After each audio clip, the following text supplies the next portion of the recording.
ಗೃಹ ಸಚಿವ ಪ್ರಿಯಾಂಕ್ ಖರ್ಗೆ ಅವರು ಆರ್ಎಸ್ಎಸ್ ಮುಖ್ಯಸ್ಥ ಮೋಹನ್ ಭಾಗವತ್ ಅವರಿಗೆ ಬರೆದಿರೋ ಬಹಿರಂಗ ಪತ್ರದ ಬಗ್ಗೆ ಮಾತನಾಡ್ತಾ ಹೀಗೆ ಹೇಳಿದ್ದಾರೆ. 100 ವರ್ಷಗಳಷ್ಟು ಹಳೆ ಸಂಘಟನೆ ದಾಖಲೆಗಳನ್ನ ಹುಡುಕೋ ಕಾರ್ಯದಲ್ಲಿರಬಹುದು. ಆದ್ರೆ ನೀವು ಉತ್ತರ ಕೊಡೋದನ್ನೇ ನಿರಾಕರಿಸ್ಬಿಟ್ರೆ ಸರ್ಕಾರ ಕೇಳಿರೋ ಪ್ರಶ್ನೆಗಳಿಗೆ ಉತ್ತರ ಇಲ್ಲ ಅಂತ ಹೇಳಿದ ಹಾಗಾಗುತ್ತೆ. ಆದ್ರೆ ನನ್ನ ರಾಜ್ಯದಲ್ಲಿ ಕಾರ್ಯನಿರ್ವಹಿಸೋದಕ್ಕೆ ಬಯಸಿದ್ರೆ ಕ್ಷಮಿಸಿ, ಅದು ಸಾಧ್ಯ ಇಲ್ಲ. ನಾನು ಕಾನೂನಿಗಿಂತ ಮೇಲಲ್ಲ, ಹಾಗೆ ಬೇರೆ ಯಾರೂ ಕಾನೂನಿಗಿಂತ ಮೇಲಲ್ಲ. ಕನಿಷ್ಠ ನಿಮ್ಮ ಸಂಘಟನೆಯ ವಿವರಗಳೇನು, ನಿಮ್ಮ ನಿಧಿಗಳು ಎಲ್ಲಿಂದ ಬರುತ್ತವೆ ಅನ್ನೋದನ್ನಾದ್ರೂ ತಿಳಿಸ್ಬೇಕಲ್ವಾ ಅಂತ ಪ್ರಶ್ನೆ ಮಾಡಿದ್ದಾರೆ. ಇದು ರಾಜಕೀಯ ವಿಷಯ ಅಲ್ಲ. ನನಗೆ 100 ಜನರ ಜೊತೆ ಸೈದ್ಧಾಂತಿಕ ಭಿನ್ನಾಭಿಪ್ರಾಯ ಇರಬಹುದು, ಆದ್ರೆ ಅವರು ಹಾಗೂ ನಾನು ಇಬ್ರು ಕಾನೂನಿನ ಚೌಕಟ್ಟಿನ ಒಳಗಡೆನೆ ಕೆಲಸ ಮಾಡಬೇಕು. ಅದಕ್ಕಿಂತ ಮೇಲ್ಪಟ್ಟವ್ರು ಯಾರೂ ಇಲ್ಲ ಅಂತ ಹೇಳಿದ್ರು. ನೀವು ಸಂಗೀತ ಸಂಸ್ಥೆ ನಡೆಸಬೇಕಾ, ನಡೆಸಿ. ಕೋಚಿಂಗ್ ಸೆಂಟರ್ ನಡೆಸಬೇಕಾ, ನಡೆಸಿ. ಅದು ಸಂವಿಧಾನದ ಹಕ್ಕು.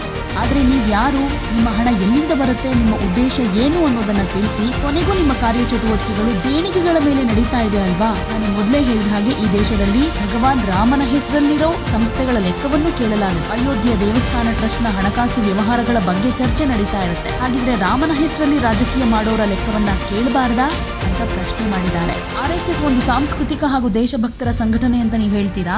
ಹಾಗಿದ್ರೆ ನಾನು ಸ್ವತಃ ಬರ್ತೀನಿ. ನಾನು ಕೇಳಿರೋ 7 ಪ್ರಶ್ನೆಗಳಿಗೆ ಉತ್ತರ ಕೊಡಿ.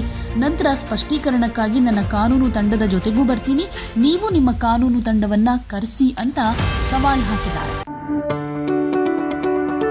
ಯಾವುದೇ ಸುದ್ದಿಯ ಅಪ್ಡೇಟ್ ಅನ್ನ ಮಿಸ್ ಮಾಡ್ಕೊಳ್ಬಾರ್ದು ಅಂದ್ರೆ ಈಗ್ಲೇ ಒನ್ ಇಂಡಿಯಾವನ್ನ ಸಬ್ಸ್ಕ್ರೈಬ್ ಮಾಡಿ. ನಿಮಗೆ ಬೇಕಾದ ಭಾಷೆಯಲ್ಲಿ ಎಲ್ಲಾ ಸುದ್ದಿ ತಿಳಿಬೇಕು ಅಂದ್ರೆ ಒನ್ ಇಂಡಿಯಾ ಆಪ್ ಅನ್ನ ಡೌನ್ಲೋಡ್ ಮಾಡ್ಕೊಳ್ಳಿ.